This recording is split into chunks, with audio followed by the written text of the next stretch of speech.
Hey guys, welcome to study IQ. और इस video में हम बात करने वाले हैं इस टॉपिक के बारे में जो आजकल काफ़ी हद तक न्यूज़ में है। इंडिया ने पाम ऑयल का जो इंपोर्ट है फ्रॉम नेपाल ये कैंसिल कर दिया है। इस टॉपिक पे आपने कुछ आर्टिकल शायद देखे होंगे। यहाँ पे आप देख सकते हैं द काठमांडू पोस्ट का आर्टिकल है, Nepal's palm oil exports could suffer. नुकसान हो सकता है नेपाल के पाम ऑयल एक्सपोर्ट्स को as India suspends import licences.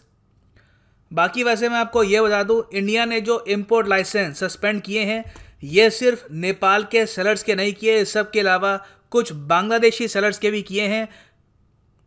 ये सब किया गया है over the misuse of SAFTA, south Asian free trade agreement. अब यहाँ पे काफ़ी क्वेश्चन होंगे आपके माइंड में, पाम ऑयल तो मलेशिया से कनेक्टेड था, अब नेपाल में पाम ऑयल कैसे आ गया? वो नेपाल से हम खरीदते थे, इसमें ये फ्री ट्रेड एग्रीमेंट का क्या रोल है?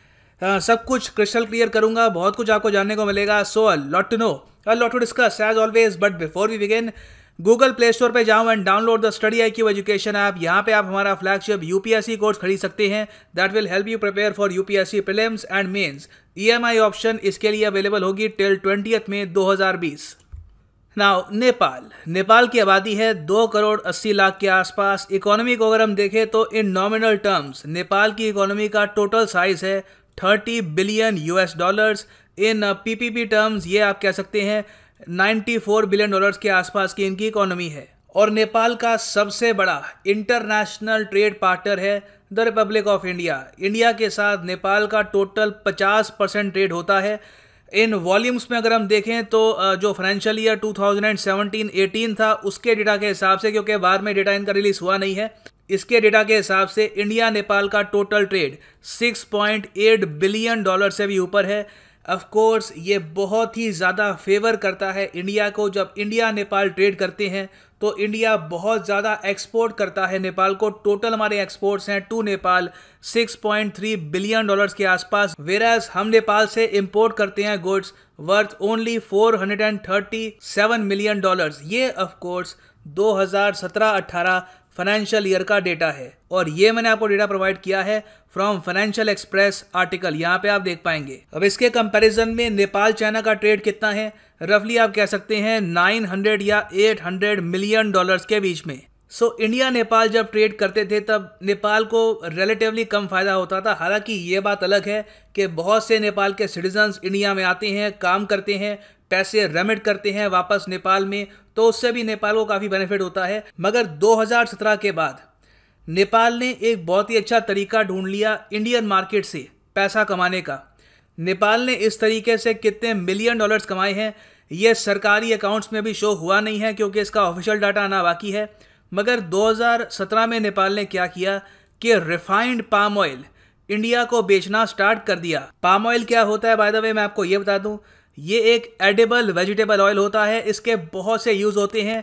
इसको एक्सट्रैक्ट किया जाता है फ्रूट से ऑफ पाम ऑयल ट्रीज। ज़्यादातर जो ये फ्रूट है जिससे पाम ऑयल निकलता है ये आपको मिलेगा इन इंडोनेशिया, मलेशिया, अफ्रीका के कुछ कंट्रीज में भी होता है, मगर प्राइमरली एशिया में ये पाम ऑयल का फ्रूट एक्सपोर्ट करते हैं इंडोनेशिया और मलेशिया। पाम ऑयल का लोग यूज़ करते हैं फॉर कुकिंग। उस सब के अलावा इंडस्ट्रियल यूज इसका बहुत ज़्यादा है। Various soft drinks, ketchup, breakfast में जो लोग सीरियल खाते हैं, इवन फेस वॉश और कॉस्मेटिक्स, वेरियस प्रोडक्ट्स में पाम ऑयल का यूज़ होता है। और इंडिया दुनिया का सबसे बड़ा इम्पोर्टर है ऑफ पाम ऑयल। और पिछले कई सालों से इंडोनेशिया, मलेशिया, कुछ हद तक नेपाल को भी आप कह सकते हैं, बहुत से कंट्रीज इंडिया की मैसिव मार्केट को रिफाइंड पाम ऑयल बेचकर काफ़ी हद तक कमा रहे थे। नेपाल की अगर हम बात करें तो पिछले 3 साल में यहाँ पे अराउंड 10 फर्म्स खुल गई थी जिन्होंने एक सिस्टम बना लिया कि ये लोग क्या करते थे, ये जो आपको दिख रहा है ये फ्रूट, इससे पहले निकलता है कच्चा पाम ऑयल। कच्चा पाम ऑयल डायरेक्टली आप इस्तेमाल नहीं कर सकते ये डिओड्रेंट्स या फिर ये कॉस्मेटिक्स को बनाने में, आपको इसको रिफाइन करना होता है एक रिफाइनरी में। तो नेपाल क्या करता था कि कच्चा पाम ऑयल इस फ्रूट से इम्पोर्ट करता था फ्रॉम मलेशिया एंड इंडोनेशिया। यहाँ पे आप देखोगे यहाँ से वो कच्चा पाम ऑयल इम्पोर्ट करते थे और फिर उसके बाद इसको रिफाइन करके इंडियन मार्केट में बेचते थे। और इस प्रोसेस की वजह से पाम ऑयल नेपाल का एक टॉप एक्सपोर्ट आइटम बन चुका था 2017 में। यहाँ पे आप देख पाएंगे द हिमालयन टाइम्स का आर्टिकल है from 2017, how did palm oil became Nepals top export item from zero export इन 2017। तो सब कुछ यहाँ पर ठीक चल रहा था। कुछ हद तक नेपाल, मलेशिया, इंडोनेशिया भी और कुछ और कंट्रीज इंडिया की मैसिव पॉपुलेशन में जो कंजम्पशन है इसका फ़ायदा उठाकर इंडिया को यहाँ पे पाम ऑयल एक्सपोर्ट कर रहे थे। अंटिल जनवरी 2020 जब मलेशिया ने खुद के पैर पर कुल्हाड़ी मार दी, इंडिया को क्रिटिसाइज करके एट यूनाइटेड नेशंस, और वहां पर यह कह दिया कि आर्टिकल 370 का एबोलिशन गलत था, कश्मीर को लेकर अजीब सी स्टेटमेंट्स दी। उसके रिस्पॉन्स में इंडिया ने क्या किया कि जो भी palm oil, refined palm oil का इंपोर्ट हो रहा था टू इंडिया, इसको रोक दिया, इसके लाइसेंसेस सारे कैंसिल कर दिए और ये कहा कि ठीक है, अभी के लिए हम इंपोर्ट करेंगे बस कच्चा palm oil, crude palm oil, और वो ज़्यादातर ग्रो करता है इंडोनेशिया। तो इंडिया का मेन ऑब्जेक्टिव यहाँ पर यह था इनडायरेक्ट तरीके से मलेशिया का जो बिजनेस है इसको नुकसान पहुंचाया जाए। ये जो मूव था ये completely India ASEAN free trade agreement के अंडर भी आता था, क्योंकि उस फ्री ट्रेड एग्रीमेंट में ये नहीं लिखा हुआ था कि आप रिफाइंड पाम ऑयल या फिर कच्चे पाम ऑयल में कुछ डिफ्रेंशिएट कर सकते हैं। इंडिया ने सिंपली ये कहा कि बिल्कुल हम पाम ऑयल इंपोर्ट करेंगे, बस कच्चा पाम ऑयल खरीदेंगे, रिफाइनमेंट इस पाम ऑयल की हम इंडिया में ही करेंगे। इसमें रुचि सोया, अडानी विल्मर की जो वेरियस रिफाइनरीज हैं इंडिया में, इनको काफ़ी बिजनेस मिलने वाला था। अब क्वेश्चन यहाँ पर यह था, जो पाम ऑयल की रिफाइनमेंट की इंडस्ट्री थी उसमें मलेशिया के बाद एक बहुत ही बड़ा प्लेयर रीजनली था नेपाल। तो नेपाल की कंपनीज का क्या होता जो रिफाइंड पाम ऑयल को एक्सपोर्ट करी थी टू इंडिया।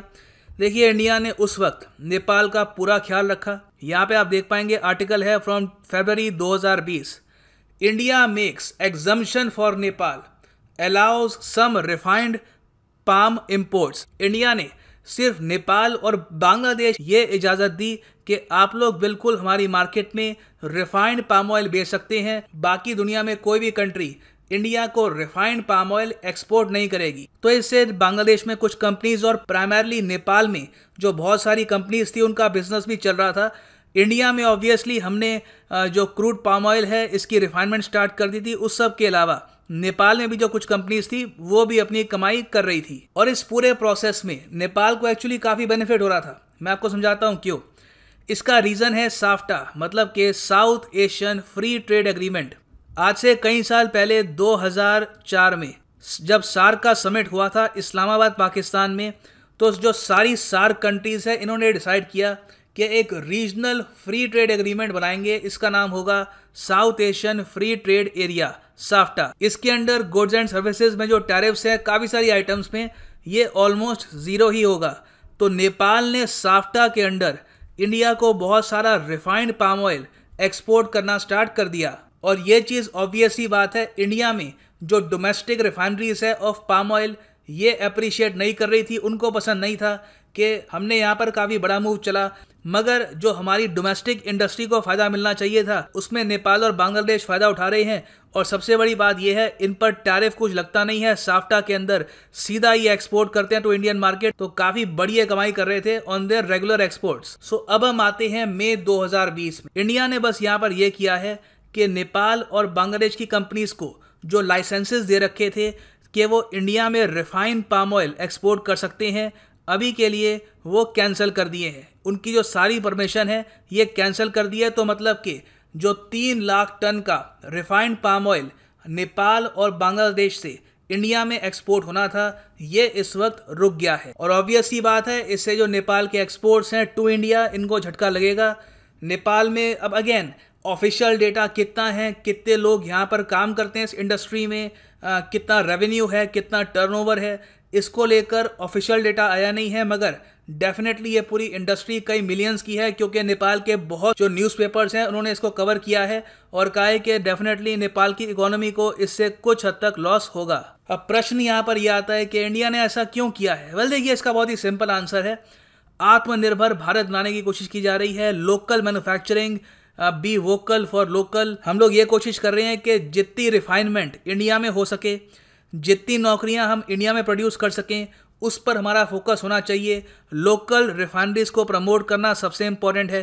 तो अब since refined palm oil Nepal और बांग्लादेश से नहीं आएगा, तो इससे ऑब्वियसली बात है इंडिया में रोजगार जागेगा, जो हमारी वेरियस रिफाइनरीज हैं इंडिया में उनको और बिजनेस मिलेगा। So it is good for Indian manufacturing. और दुनिया भर में बिकॉज ऑफ कोरोना वायरस यही पैटर्न कंट्रीज फॉलो कर रही हैं। रिसेंटली डोनाल्ड ट्रंप ने भी ऑफिशियली ये कह दिया है कि जो अमेरिकन कंपनीज यूएस के बाहर मैन्युफैक्चर करेगी उस पर डोनाल्ड ट्रंप एडिशनल टैक्स लगाएंगे, क्योंकि इमीडिएटली क्या हुआ है कि ग्लोबल इकोनॉमी को मैसिव शॉक लगा है। कंट्रीज सब इस वक्त कोशिश कर रही हैं कि सबसे पहले अपने सिटीजन्स के लिए नौकरियां, उनके लिए इंडस्ट्रीज, उनके लिए मार्केट एक्सेस ओपन किया जाए, फिर बाद में वो देखेंगे ग्लोबलाइजेशन को, इंटरनेशनल ट्रेड को। फॉर द टाइम बीइंग हर एक कंट्री काफ़ी प्रोटेक्शनिस्ट पॉलिसी अपना रही है अपनी मार्केट को सेव करने के लिए। So this is now the complete analysis of this topic. उम्मीद करता हूँ काफ़ी आपको क्लैरिटी मिली होगी, काफ़ी कुछ जानने को मिला होगा। Thanks for listening and as always God bless you all.